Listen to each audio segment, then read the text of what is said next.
Today we have breaking news. Tor Constantino just bought a Spider-Man and the Captain America NFT. Tor, how did you do it? Show us the booty. Sorry, bounty. Jesus.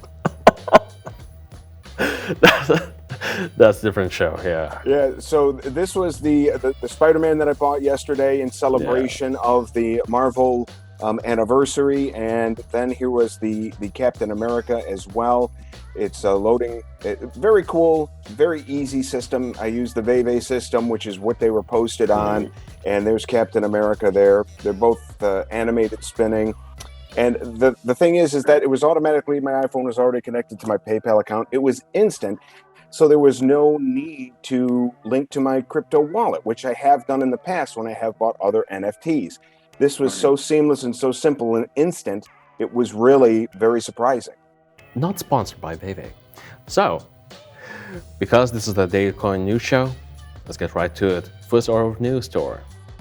So right off the bat, Ethereum updates. It broke $3,500 again per coin. That hasn't seen that number since May. The number of Ethereum hodlers, this is also important, was decreasing to all-time lows. Again, those hodler wallets did not conduct any transactions for the past 3 months or more.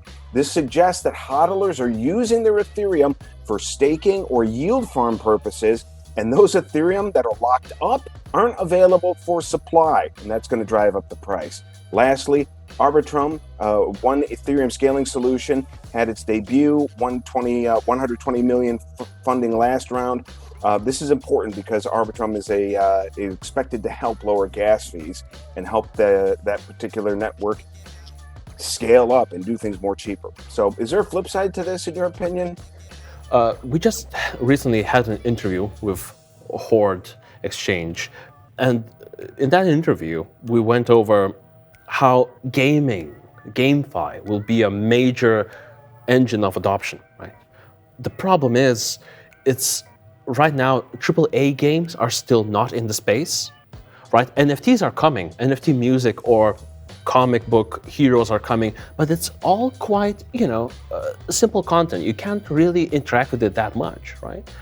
Once we get the AAA gaming studios on board, once we get the interactive events involved, once this infrastructure is laid up, I think we will see another explosion of adoption, which will make this explosion of Ethereum value, of other smart chain value, have to do with NFTs.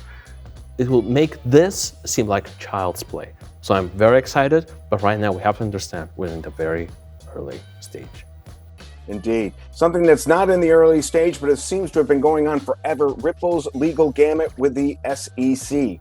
Right. In action yesterday, the Ripple's legal team filed a motion asking employees of the U.S. Securities and Exchange Commission to disclose whether they had traded cryptocurrencies, especially XRP. And you might be wondering, what does that matter? How does that have any bearing on the case? Go on. It goes right to the heart of the matter, and this is why.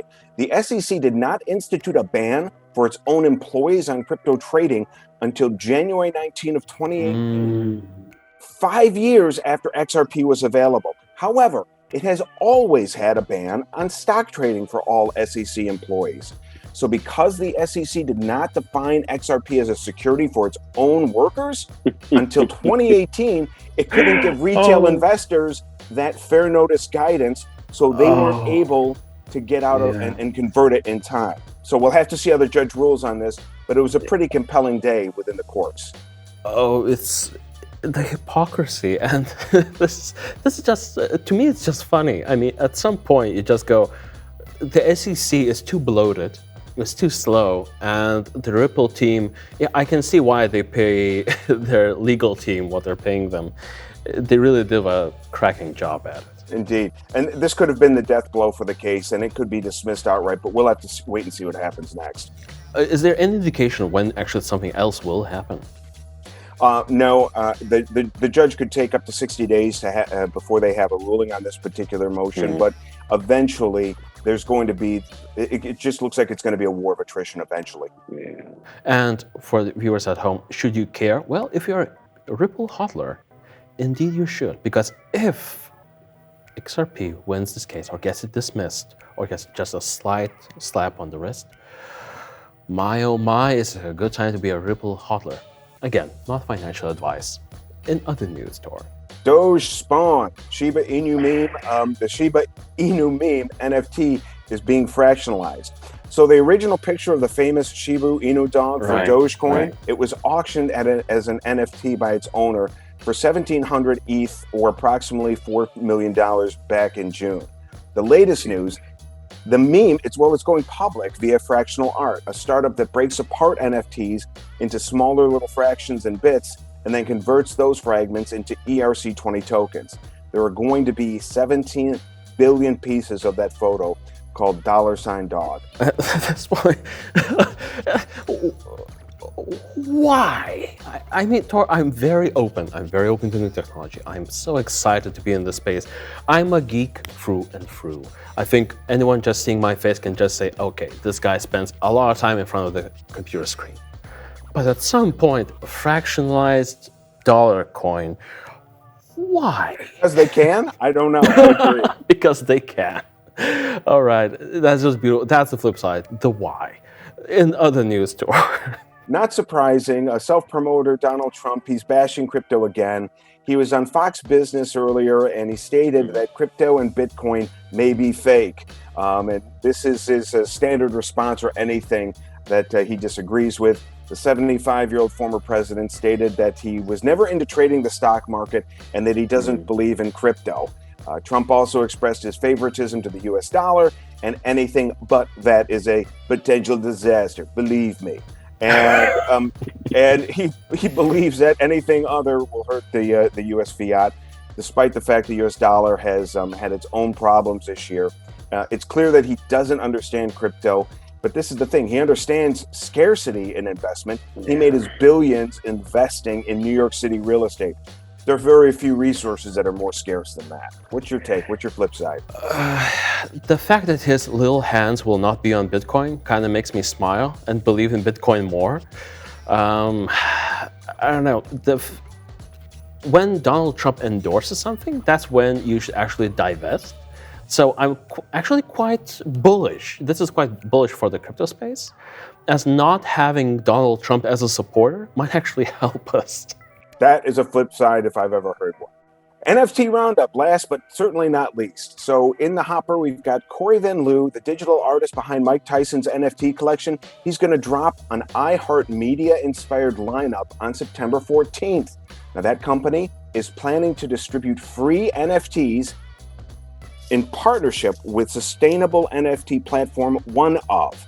A campaign that could introduce more music lovers to digital collectibles and more individuals to spur adoption. So that's the one piece. We also have fake Banksy. A link to an online auction for the NFT was posted on a now deleted page of banksy.com.uk. The auction ended after an individual earned or offered 90% more than the asking price. Wow.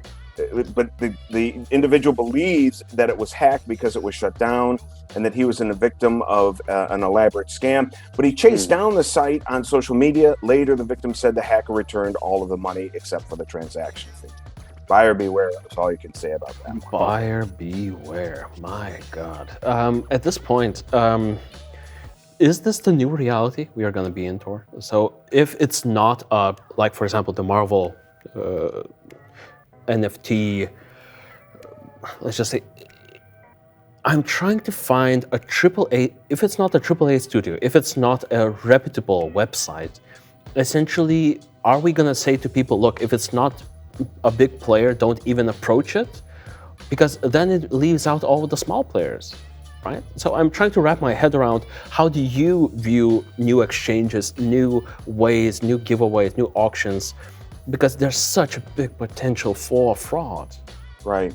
So for me, as far as airdrops go, I avoid those. Okay. I just simply avoid those. The basic, and there are a lot of reputable ones out there, but I just think the risk is too high in that regard. To your point, at the end of the day, it just comes back to, we've got to be smarter than the average investor because of the pitfalls that you're talking about.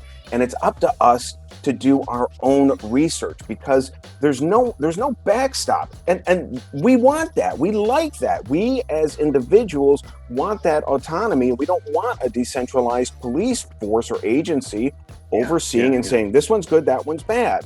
So we have to rely on the collective, and there may be individuals, victims that point the way and say, provide the cautionary tale, don't go this way. That's all I can see for now, and until there's another development in the technology, we're just going to have to use our brains and be that much smarter. The flip side to that, of course, is unfortunately only these established players who have big marketing budgets will be the beneficiaries of this, because they can have that air of confidence and trustfulness. Smaller players are just destined to, well, be seen as scams until they prove they are not.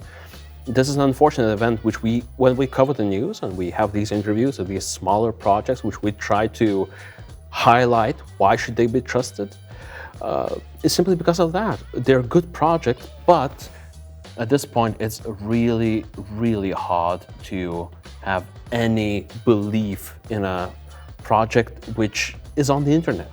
It's just a site. At this point, a scam can look just like the real damn thing. That's an unfortunate reality. Well, I have a flip side to that as well. A flip side for the flip side, if you will. My mind is blown now. Please continue. Yeah, that's exactly why DailyCoin was created. If you want the most trustful news to tell you which project is a scam or not, that's why DailyCoin.com was created. Also, make sure to like, share, and subscribe. That was the flip side, my friend. See you in tomorrow's episode. Goodbye, everyone.